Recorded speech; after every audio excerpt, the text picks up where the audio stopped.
আমার এই অ্যাকোরিয়ামে বেশ কিছু গাপ্পির বাচ্চা আপনারা দেখতে পাইতেছেন। এই অ্যাকোরিয়ামটা বেসিক্যালি এই গাপ্পির বাচ্চার জন্যই আমি বানাইছি। আর এই যে এই নেস্টগুলি দেখতেছেন এইগুলা ব্রিডিং সেটআপ আর কি। টোটাল অ্যাকোরিয়ামটা হচ্ছে ব্রিডিং সেটআপ। যাই হোক, আমি কিছু লোডেড গাপ্পি মাছ নিয়ে আসছিলাম। ওইগুলা ৩টা বেবি দিছিল। ওই বেবিগুলা মোটামুটি বেশ বড় হয়েছে, যেগুলো আপনি এই যে এখন এই স্ক্রিনে দেখতে পাইতেছেন। এই যে এগুলা হচ্ছে আগের ব্যাচের গাপ্পির বাচ্চা আর কি। তো এই ব্যাচে ৩টা মাছ ছিল, এরকম আরও ৩টা মাছ আছে বেশ ভালো বড়। এটার চাইতেও বড় একটা আছে, এটা ছোটোটা। যাই হোক, ওইটাকে খুঁজতে হবে।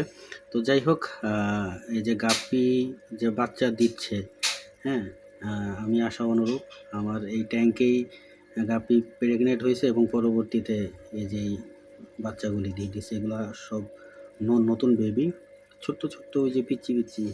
হ্যাঁ, এগুলো সব নিউ বেবি ওই দিন এসে দেখলাম। যাই হোক, ব্রিড আমি করলাম আর কি, হইল।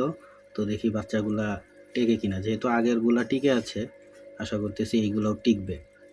হ্যাঁ, এই হচ্ছে আপাতত আমার গাপ্পি ব্রিডিংয়ের আপডেট। হ্যাঁ, বেশ অনেক দিন আগেই বেবিগুলা হয়েছে, দেখাবো দেখাবো করে দেখানো হয় না। তো আজকে 2টা একসাথে পেয়ে গেলাম আর কি। হ্যাঁ, এই যে ছোট্ট ছোট্ট বাচ্চা। এগুলো বেশ অনেক দিন হয়েছে, প্রায় 4-5 দিন এগুলার বয়স।